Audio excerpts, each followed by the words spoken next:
Hello everyone and welcome back to the Blackfoot Book Club and another volume of my essential film reviews collection. Thanks for being there. Welcome back. The world just doesn't disappear when you close your eyes. Based on the short story Memento Mori by his brother Jonathan, this is a cinematic triumph in every way for Christopher Nolan. Director of Photography Wally Pfister deserves early praise for the immersive lighting of the black and white scenes and a distinctly different and more gritty real-life feel to the standard colour scenes. This was to be Pfister's first of numerous collaborations as DP on a Christopher Nolan film. Editor Dody Dorn also deserves early praise too, as does David Julyan, who returns to provide another subtle and haunting electronic hum of a soundtrack. He also provided a similar score to Nolan's earlier film Following, and also re-teams with the director for his next two films. As a music fan, the score is a particular favourite of mine, reminiscent as it is of the 1980s style of synthesised score, simple yet mournful and brooding.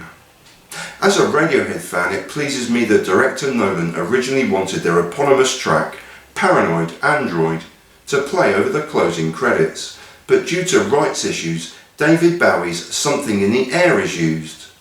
Even as a Radiohead fan, Radiohead obsessive, the use of Paranoid Android wouldn't have fitted the film at all. A back-to-front film in every sense of the word, with the very first scene over the opening credits shown in complete reverse, and this sets the tone and the theme of the film immediately.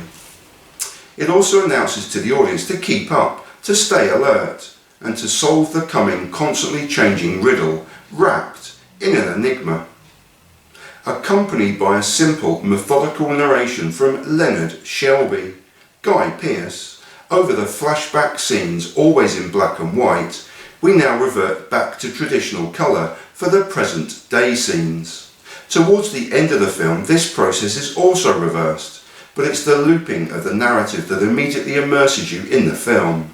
Scenes loop together with a crossover of the previous scene, and not always in the ways you'd imagine, even after re-watching several times. It disorientates the audience on purpose, and can either be seen as a genius piece of cinema, me, or an immediate reason to disengage with the story. I enjoy the process of the looping, thereby giving me more detail, more character, and more layers of the film. In a towering performance, Guy Pearce plays Leonard, striving to find the identity of his wife's killer while suffering from the inability to form new, present-day memories. His longer-term memory is intact, and via the black and white flashbacks, we see Leonard as an insurance investigator and his main case, that of Sammy Jankis. A great performance, a truly great performance. From Stephen Tobolowsky. Unable to form or remember new memories, Leonard resorts to tattooing numerous clues and statements to his body and lives by a constantly changing set of Polaroid photographs. All social encounters are portrayed awkwardly as Leonard, unaware he's had the same conversation previously, stares blankly ahead with the line, "I'm sorry, I can't remember you," but it's nothing personal. Particularly telling. His blank stare grates on every character, yet we are as aware as anyone that his actions are genuine and with no malice intended. These awkward interactions drive the film, and combined with the looping effect again reveal layer after layer of the film and of our characters' real intent. There are only 14 characters in the entire near 2-hour film, 2 of whom share the majority of screen time with Leonard. Carrie Ann Moss is superb as the calculating Natalie, and Joe Pantoliano matches the intensity of performance by Guy Pearce as Teddy. All 3 main characters have a depth and duality. The constant flashbacks and looping progressively displays their duality, whereby we see their extreme sides, both positive and negative, yet we invest so much in them that we care in their outcome. All 3 main characters have a decidedly dark and harmful side, yet the twisting of the narrative persuades you to like them. Why are Teddy and Natalie helping Leonard? And to what ends?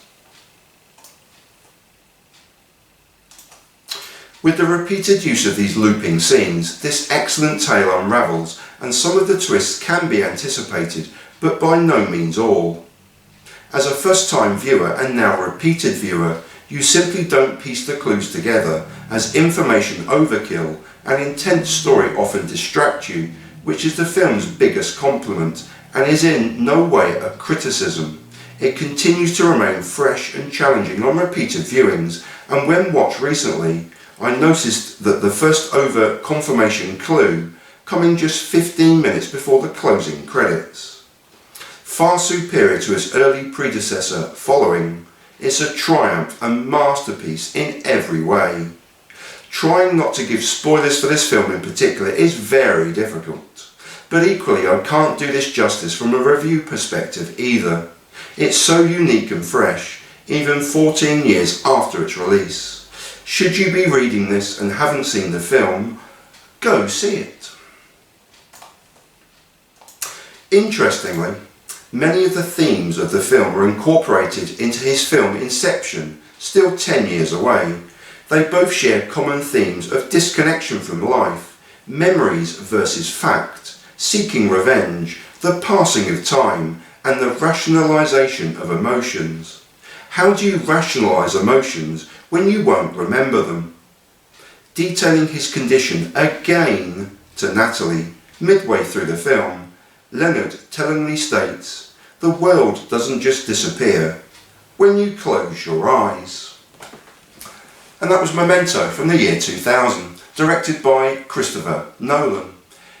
And it's my favourite Christopher Nolan film, against some incredibly stiff competition, especially so from The Prestige, which is a film that I utterly adore, utterly adore. But for some reason, probably one I can't completely pinpoint at this precise moment, I just continue to hold Memento just slightly higher in my affections and closer to my heart. Anyway, stay tuned, because The Prestige is coming soon. Thanks for watching. Thanks for watching this madness.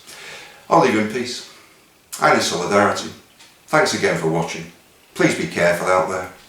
I hope the world is spinning in your favour, in your corner of the world. Thanks again for watching. See you soon. Peace.